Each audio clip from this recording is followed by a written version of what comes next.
ముగ్గురు కుమార్తెల్ని కోల్పోయిన ఎల్లయ్య ఇప్పుడు మనతో పాటు ఉన్నారు. తండ్రి ఒకసారి ఆవేదన మనం వర్ణించలేదని చెప్పొచ్చు, కానీ ఒకసారి మాట్లాడే ప్రయత్నం అయితే చేద్దాం.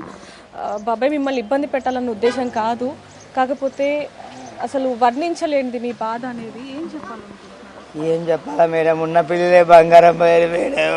వాళ్ళే తీరమండి. బస్ ఎక్కేటప్పుడు కొట్టి కొట్టి చెప్పారు, రాని భయపడకుండా అమ్మకు 6,000 తీసుకొస్తాం ఇంకా 2 అని చెప్పిపోయి వచ్చిందని జీతం ఎక్కుతాము ఇద్దరం అని చెప్పిపోయి.